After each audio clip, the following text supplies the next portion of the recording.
Now we are going to discuss stress and strain. What is stress and what is strain? What are their types? What are the types of the stress and what are the types of strain? First, we will going to discuss what is stress. What is stress? देखिए अभी stress होता है क्या है. Let's say कि हमने एक block लिया,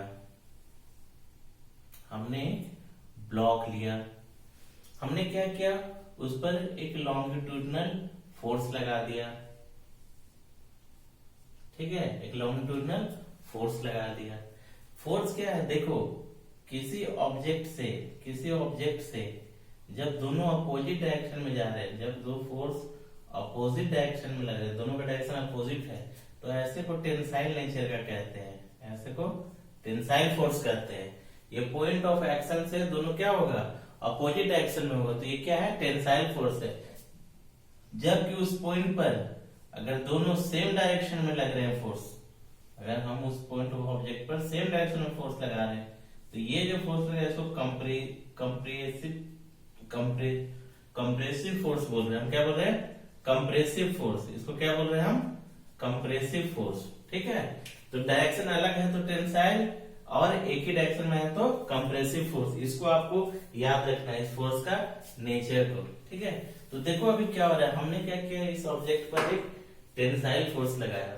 अब क्या होगा कि हर पार्टिकल जो है, हर मटेरियल जो है, बॉडी जो है, वो मॉलिक्यूल से मिलकर बना है. जब हम फोर्स लगा रहे हैं तो इंटरमॉलिक्यूलर जो स्पेस होगा मॉलिक्यूल्स के बीच में, वो क्या होगा, डिस्प्लेस होने की कोशिश करेगा. वो क्या होगा, डिस्प्लेस होने की कोशिश करेगा. बट वो क्या करेगा, डिस्प्लेसमेंट इतनी आसानी से नहीं होगा, वो अपोज करेगा. ये जो हमारे एक्सटर्नल फोर्स लगा रहे हैं, ये क्या है, एक्सटर्नल फोर्स लगा रहे हैं. तो लेट से हम किसी क्रॉस सेक्शन को देख लेते हैं. ठीक है, तो ये क्या करेगा, लेट से कोई ए क्रॉस सेक्शन है, तो ये इंटरमॉलिक्यूलर फोर्स के कारण अंदर में क्या होगा, ये मॉलिक्यूल्स में एक फोर्स लगेगा. ये बॉडी इंटरनली एक फोर्स क्रिएट करेगा जो इस फोर्स को क्या करेगा, अपोज करेगा. इस फोर्स को क्या करेगा, अपोज करेगा. अगर ये बॉडी का स्टडी कर रहे हो, जरा देखो आप, लेट से हमने एक बना लिया इसका, तो देखो ये इधर की तरफ जा रहा है, तो यहाँ का जो मॉलिक्यूल्स है कुछ इस तरह से इसको इंटरनल फोर्स लगाएगा. फिर इसको बैलेंस करने के लिए इधर लगेगी फोर्स. ठीक है ना, तो इंटरनल भी एक फोर्स लगेगा. और लेट से कि सिलेंड्रिकल क्रॉस, ये जो था ऑब्जेक्ट, ये सिलेंड्रिकल था, तो इसका एरिया लेट से क्या है, ए एरिया है. ये सिमेट्रिकल है तो हर जगह क्या होगा, एरिया ए ही होगा. तो क्या होगा, ये जब तक एक्सटर्नल फोर्स जो है वो इंटरनल फोर्स के इक्वल होगा, जब तक जो एक्सटर्नल फोर्स लगा रहे हैं हम, और इंटरनल फोर्स उसको बैलेंस करता जाएगा, मॉलिक्यूल्स जो है उसको बैलेंस करता जाएगा उस फोर्स को, तब तक क्या होगा, इस बॉडी का फ्रैक्चर नहीं होगा. इस बॉडी का फ्रैक्चर नहीं होगा, ये ब्लॉक ब्रेक नहीं करेगा. लेकिन जैसे ही ये जो है ग्रेटर देन हो जाएगा इंटरनल फोर्स से, ये इंटरनल फोर्स से ग्रेटर हो जाएगा, तो क्या हो जाएगा, फ्रैक्चर हो जाएगा. मतलब ये ब्लॉक जो है किसी एक क्रॉस सेक्शन से क्या हो जाएगा, ब्रेक हो जाएगा, वो टूट जाएगा. तो स्ट्रेस ये जो अंदर में क्रिएट हो रहा है, कि इंटरनल फोर्स लग रहा है इस बॉडी के क्रॉस सेक्शन पर, उसको बोलते हैं, वो जो स्ट्रेस क्रिएट हो रहा है पर यूनिट एरिया में, ये जो इंटरनल फोर्स लग रहा है पर यूनिट एरिया में, उसी को क्या बोल रहे हैं, हम स्ट्रेस बोल रहे हैं. तो ये जो स्ट्रेस है सिग्मा, ये क्या है, ये कुछ नहीं है, ये F internal by cross section area. Internal force per unit area को ही हम क्या बोल रहे हैं, स्ट्रेस बोल रहे हैं. अब देखो इसमें भी दो तरह के स्ट्रेस है. अगर ये हमारा इंटरनल फोर्स हमने रहने दिया और एरिया जो है वो एक्चुअल हमने लिया, ओरिजिनल एरिया लिया, ओरिजिनल मतलब इसका जो ओरिजिनल एरिया था ये वाला अगर हमने कंसिडर किया, तो इसको बोलते हैं इंजीनियरिंग स्ट्रेस. ये क्या है, इंजीनियरिंग स्ट्रेस.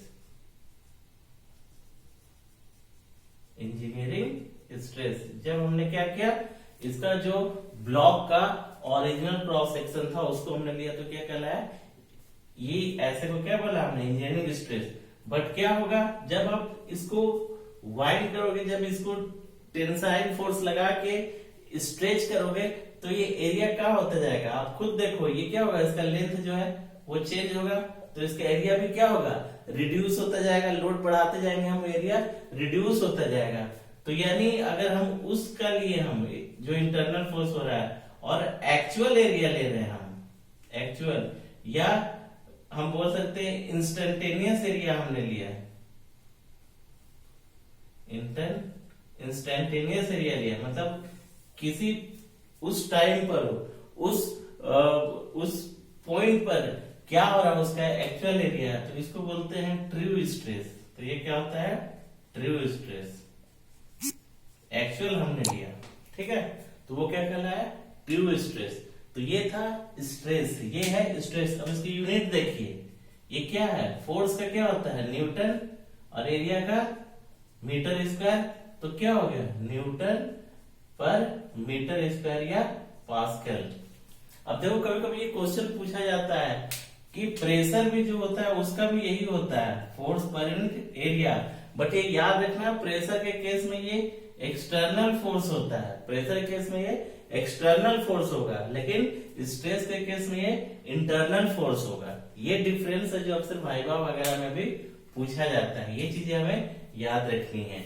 अब जो स्ट्रेस है हमारा, अब जो हमारा स्ट्रेस है वो बेसिकली हम कह सकते हैं कि दो टाइप का होता है, और भी टाइप्स होते हैं, बेसिकली दो, एक को नॉर्मल स्ट्रेस कहते हैं और एक को शियर स्ट्रेस कहते हैं, एक को नॉर्मल और एक को शियर स्ट्रेस कहते हैं, ठीक है। अब क्या है, नॉर्मल स्ट्रेस भी दो तरीके का है, टेंसाइल और कंप्रेसिव। तो नॉर्मल स्ट्रेस क्या है, जैसे यही अपना ब्लॉक था तो हम इस ब्लॉक पर नॉर्मल लगा रहे हैं, इस सरफेस एरिया पर अगर नॉर्मल फोर्स लगा रहे हैं और उसके कारण जो स्ट्रेस क्रिएट हो रहा है तो ऐसे को बोलते हैं हम नॉर्मल स्ट्रेस। ऐसे को क्या बोलते हैं हम, नॉर्मल स्ट्रेस। जो सरफेस एरिया पर फोर्स हम क्या कर रहे हैं, नॉर्मली लगा रहे हैं और उसके कारण जो स्ट्रेस क्रिएट हो रहा है वो क्या कहला है, नॉर्मल स्ट्रेस। अब नॉर्मल स्ट्रेस में देखो एक टेंसाइल स्ट्रेस है, मतलब ये अगर ये ब्लॉक को हम क्या कर रहे हैं, टेंसाइल फोर्स लगा रहे हैं, तो इसके कारण जो स्ट्रेस क्रिएट हो रहा है, अगर फोर्स टेंसाइल है, एक्सटर्नल फोर्स अगर टेंसाइल नेचर का है, तो उसके कारण जो हमारा क्रिएट होगा, स्ट्रेस क्रिएट होगा, उसको क्या बोलेंगे हम, टेंसाइल स्ट्रेस। और अगर हम एक्सटर्नल फोर्स हमारा कंप्रेसिव है, ये लेट से ये है, ये कंप्रेसिव फोर्स हम लगा रहे हैं, कंप्रेसिव फोर्स लगाएंगे तो क्या होगा, लेंथ डिक्रीज होगा। ये अगर L था तो फोर्स लगाने के बाद ये समथिंग L डैश हो जाएगा और L डैश जो है वो L से छोटा होगा, जबकि हम टेंसाइल लगाएंगे तो लेंथ बढ़ जाएगा। ये लेट से L डैश है, ये L था, तो इस केस में L dash greater than L होगा। टेंसाइल में लेंथ बढ़ जाता है, कंप्रेसिव फोर्स लगाते हो तो लेंथ घट जाता है। तो ऐसे को बोलते हैं कंप्रेसिव स्ट्रेस बोलते हैं, जिसमें एक्सटर्नल फोर्स कंप्रेसिव है। अब देखते हैं हम शियर और टेंजेंशियल स्ट्रेस क्या होता है, शियर और टेंजेंशियल स्ट्रेस क्या होता है। लेट्स से कि एक हमारा ये स्ट्रक्चर है, ये हमारा रिवेट लगा हुआ है, यहाँ पर हमने एक फोर्स इधर लगाया है, एक फोर्स इधर लगाया है। दोनों फोर्स का नेचर क्या है, अपोजिट है, पैरेलल और अपोजिट, पैरेलल लगा रहे हैं अपोजिट, और टेंजेंशियली लगा रहे हैं। ब्लॉक पर कैसे लगा रहे हैं हम, टेंजेंशियली लगा रहे हैं, टेंजेंशियल फोर्स लगा। टेंजेंशियल मतलब होता है कोई ब्लॉक है उसके सरफेस को टच करता है, उसके सरफेस को टच करता हुआ फोर्स लगा रहे हैं। तो इस एरिया में जहां रिवेट लगा हुआ है, यहाँ की स्ट्रेस क्रिएट होगा, एक क्या होगा, स्ट्रेस क्रिएट होगा, उसको बोलते हैं हम शियर स्ट्रेस। उसको क्या बोलते हैं, शियर स्ट्रेस। नेचर क्या होना चाहिए फोर्स का, फोर्स ब्लॉक पर टेंजेंशियल लगा होना चाहिए, पैरेलल, और दो डिफरेंट डायरेक्शन में। तो शियर स्ट्रेस को हम टाउ से डिनोट करते हैं, टाउ यही होता है F internal by area, F internal by area, ठीक है। ये शियर स्ट्रेस है, यूनिट फिर से इसका वही है, न्यूटन पर मीटर स्क्वायर। अगर हम इसका डायमेंशन निकालना चाहेंगे, डायमेंशनल फॉर्मूला, तो देखो क्या होगा, न्यूटन पर मीटर स्क्वायर, न्यूटन पर मीटर स्क्वायर।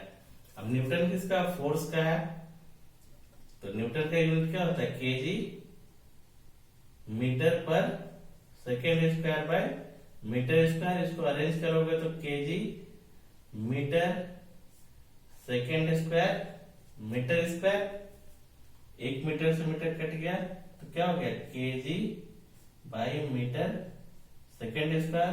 तो केजी के लिए कैपिटल एम, इसके लिए मीटर के लिए लेंथ और टाइम के लिए ऊपर ले जाओगे तो M L minus 1 T minus 2।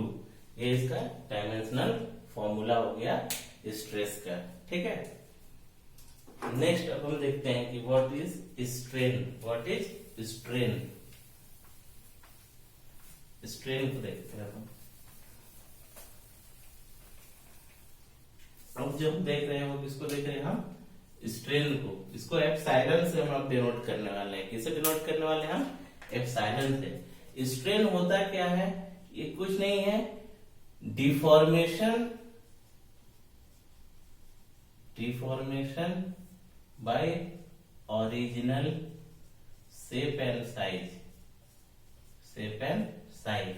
क्या होता है कि कितना कोई आप फोर्स लगाकर कितना आप डिफॉर्मेशन क्रिएट कर पा रहे हो, कितना डिफॉर्म कर पा रहे हो उसको, एक फोर्स लगाकर कितना डिफॉर्मेशन किए बाय जो ओरिजिनल उसका शेप है, उसको क्या कर सकते हैं हम, स्ट्रेन करते हैं। उसको क्या कहते हैं हम, स्ट्रेन करते हैं। अब देखो स्ट्रेन के बेसिकली ये 4 टाइप्स है, लॉन्गिट्यूडनल, वॉल्यूमेट्रिक, शियर और लैटरल। लॉन्गिट्यूडनल क्या है कि लेट से हमने क्या किया, लॉन्गिट्यूडनल फोर्स लगाया, ये हमारा ब्लॉक था, हमने लॉन्गिट्यूडनल फोर्स लगाया।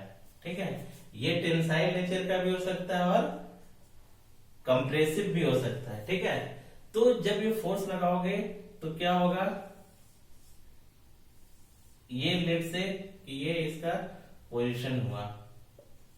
ठीक है, तो ये एल था, ये एल डैश है, तो ये दोनों जो है कुछ पार्ट मिलके लेट से ये दोनों जो इंक्रीज हुआ वो डेल्टा एल है। लेट से वो क्या है, डेल्टा एल है। या इसको कह सकते हैं कि ये जो लेंथ हो गया इसका वो मान लेते हैं कि एल डैश हो गया। आफ्टर क्या है, इलोंगेशन, और लॉन्गिट्यूडनली लगा रहे, एक्सेल लगा रहे, लेंथ क्या तो ये डिफॉर्मेशन क्या हो गया, डिफॉर्मेशन का मतलब होता है change in length. Change in length कितना हुआ, तो क्या हो जाएगा, L dash minus L final minus ये, इसको डेल्टा एल भी कहते हैं। इसको क्या कहते हैं, delta L, change in length. तो अब हम इसमें रख दिए कि भैया चेंज इन लेंथ क्या हो गया, एल, और ओरिजिनली जितना लेंथ था, तो लेंथ के अकॉर्डिंग हुआ लॉन्गिट्यूडनल, तो इसलिए इस स्ट्रेन को क्या कहा हमने, लॉन्गिट्यूडनल स्ट्रेन। अब देखो इसका यूनिट क्या होगा, इसका कोई यूनिट नहीं होगा, नो यूनिट। क्यों, ऊपर भी लेंथ नीचे भी लेंथ, ऊपर भी लेंथ नीचे भी लेंथ, इसलिए इसका कोई भी यूनिट नहीं होगा। ये डायमेंशन लेस है, इसका कोई डायमेंशन भी नहीं होगा। ठीक है, ये लॉन्गिट्यूडनल था। अब देखो वॉल्यूमेट्रिक में क्या हो रहा है, लेट से कि हमारा एक बलून्स में हमने भर दिया, एयर भर दिया था, और ये वाटर के टैंक में हमने किसी तरह सबमर्ज कर दिया। तो क्या करेगा, इसको चारों तरफ से जो है वाटर क्या है, इस पर इक्वल प्रेशर लगाएगा।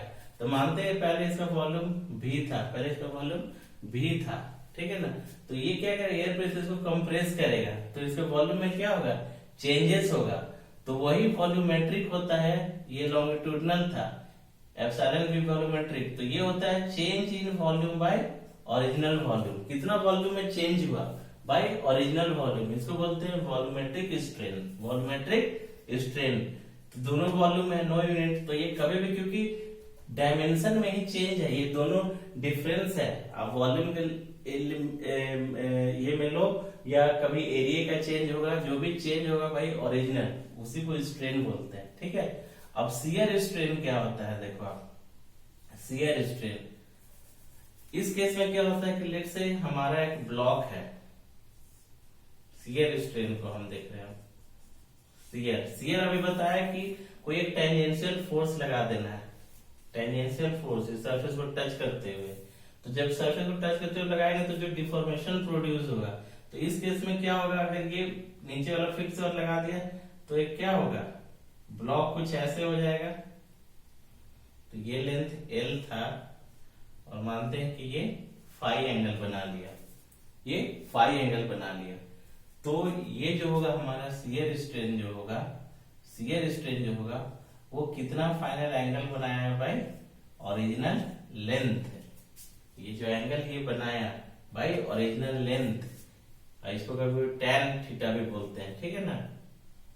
तो ओरिजिनल लेंथ इसको बोलते हैं हम shear strain, shear tangential force के कारण जो डिफॉर्मेशन क्रिएट हुआ, ठीक है।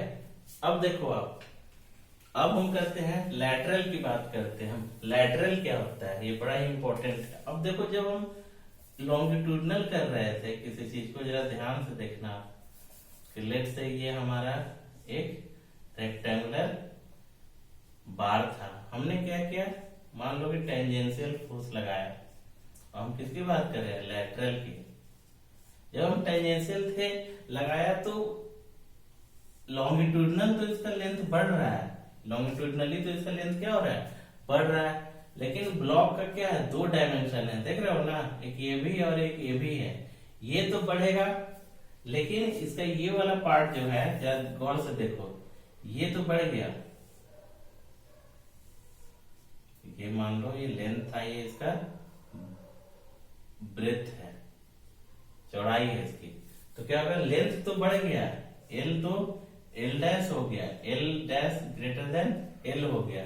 लेकिन ये जो बी डैश है, ये बी डैश क्या हो गया, बी से छोटा हो गया। ये लेंथ बढ़ रहा है तो ब्रेथ क्या हो रहा है, घट रहा है। तो ये लॉन्गिट्यूडनल है, तो ये वाला जो पार्ट होता है उसको लैटरल कहते हैं। उसको क्या कहते हैं, लैटरल डायमेंशन। ये लॉन्गिट्यूडनल डायमेंशन इंक्रीज हो रहा है तो लैटरल डायमेंशन क्या है इसका, घट रहा है, घट रहा है। तो लैटरल डायमेंशन में जो चेंज होगा, लेट से lateral dimension delta B change हुआ भाई, जो ओरिजिनल था इसको क्या कहते हैं, लैटरल स्ट्रेन कहते हैं। अब ध्यान से देखो, ये अगर बढ़ रहा है, ये अगर बढ़ रहा है लॉन्गिट्यूडनल, तो लैटरल घट रहा है, लैटरल घट रहा है, यानी दोनों अपोजिट होगा। अगर इसके ये बढ़ेगा तो लेंथ घटेगा, अगर तुम ब्रेथ को बढ़ाओगे तो लेंथ घट जाएगा, अगर बी बढ़ जाएगा तो लेंथ घट जाएगा। दोनों में क्या है, इनवर्स का रिलेशन, एक बढ़ रहा है दूसरा घट रहा है, ठीक है। तो इन्हीं को मैचिंग करते हुए एक बड़ा ही इंपॉर्टेंट टर्म आया जिसको बोलते हैं पॉइजन्स रेशियो, पॉइजन्स रेशियो, इसको म्यू से डिनोट करते हैं। और ये होता है lateral strain by longitudinal strain. और हमने एक नेगेटिव लगाया है। नेगेटिव लगाने का क्या पर्पस है कि दोनों अपोजिट डायरेक्शन में हो रहा है। दोनों कैसे है, अपोजिट डायरेक्शन में हो रहा है। तो ये बड़ा इंपॉर्टेंट है। पॉइजन रेशियो क्या होता है, lateral strain by longitudinal strain, longitudinal strain. आगे हम देखते हैं हुक्स लॉ। अब हम देखने वाले हैं Hooke's law, Hooke's law, Hooke's law.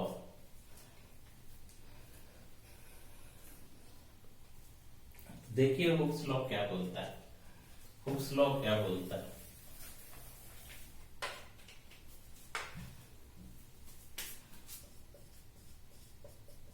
Hooke's law, देखिए हुक्स लॉ क्या बोलता है। मैंने पहले ही बोला था कि जो बॉडी, इलास्टिक बॉडी क्या होता है, जो अपने ओरिजिनल शेप एंड साइज को रिगेन कर लेता है after removal of external force. तो बोलता है अगर कोई बॉडी इलास्टिक है तो हर बॉडी, इलास्टिक बॉडी का भी एक सर्टेन लिमिट है, वहां तक ही वो बॉडी अपने शेप को रिगेन कर पाएगा। उससे अगर आगे जाएंगे तो उसमें प्लास्टिसिटी आ जाएगा, वो अपने ओरिजिनल शेप एंड साइज को रिगेन नहीं कर पाएगा। तो हुक्स लॉ बोलता है कि stress is directly proportional to strain, stress is directly proportional to strain.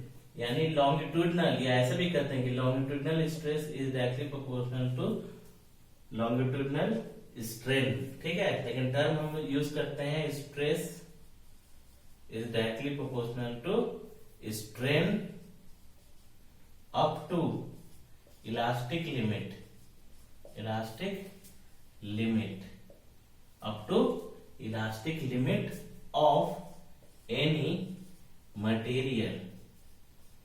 ये इलास्टिक लिमिट क्या होता है, up to which body can regain its original shape and size।